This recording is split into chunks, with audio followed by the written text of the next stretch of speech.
日々の衣を育て楽しむ。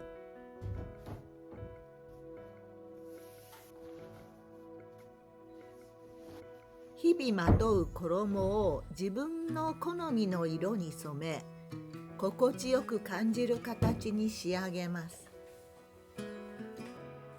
私を包んでくれるもの、まとうものは、私の一部としてその時々の代弁をしてくれます。15歳の衣は15歳の私を、20歳の衣は20歳の私を、30歳、40歳、50歳、60歳、それぞれの私を包み、私を表現してくれます。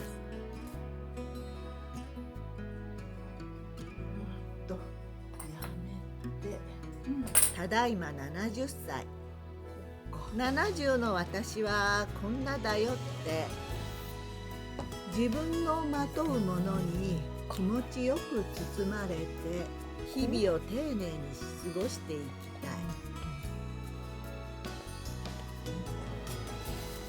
私と一緒に過ごしてくれる愛おしい衣たちです。そうして長くまとっているうちに、薄くなった色は染め重ねます。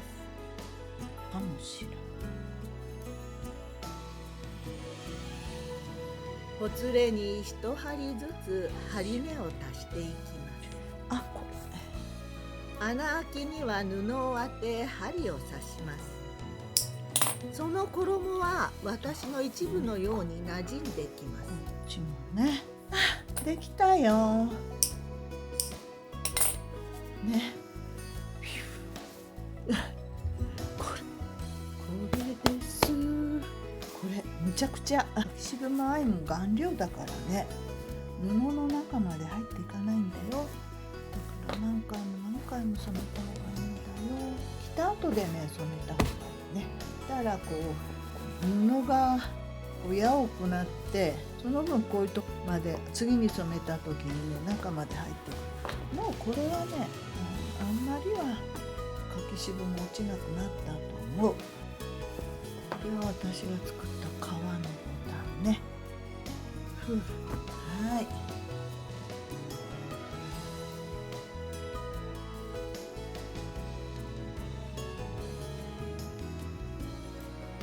藍染めも柿渋染めもベンガラや草木染め、墨染めなど、着ているうちに布と布が擦れ合い、あるいは洗濯を重ね、お日様に当たるうちに色は徐々に変化していきます。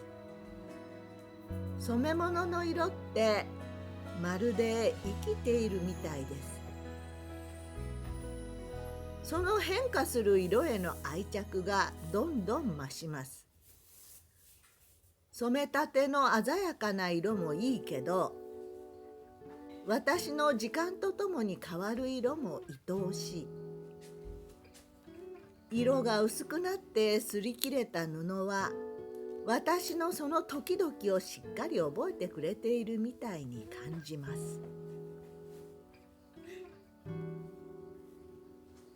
その布にもう一遍私の日々を重ねるように染めを重ねる。ほつれに一針ずつ針目を重ねる。穴あきには布を重ね針を刺す。そうして手を加え続ける衣は、私と共に少しずつ前に向かって歩み続けます。私と一緒に日々を楽しむ衣たち、その衣たちとの出会いに感謝します。そして出会った衣たちと共に生活を重ねた時間を楽しみます。これは藍と柿渋ね。柿渋だけのやつとあるんだよね。それでポケットつけてね。これが柿渋のジャケットです。2回染め替えたかな。帽子も私が作った適当に作って、これはねベンガラもかけたかな。柿渋だけのもあるんだけど、まあ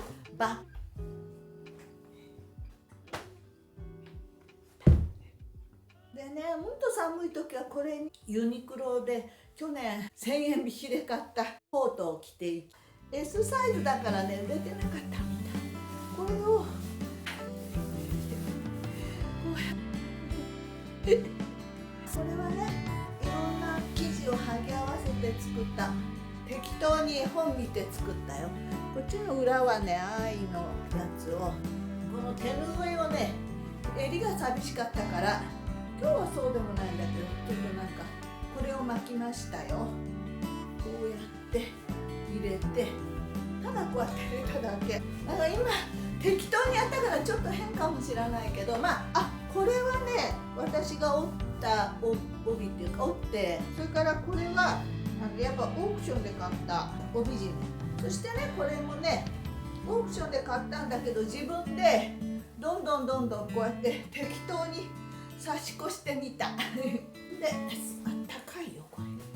ここねポケットついてるの、これいいよね。いつ頃のやつかちょっとわからないけど、お気に入り。よそ行きじゃないやつね、コートにちょうどいい。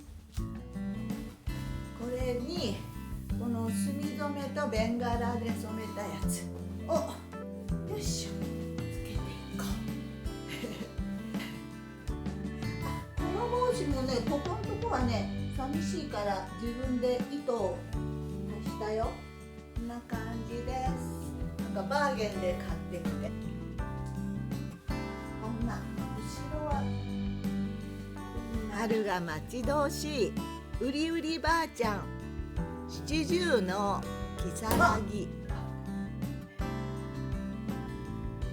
日々の時間を子供たちと共に楽しみましょう。よいしょ、行ってきます。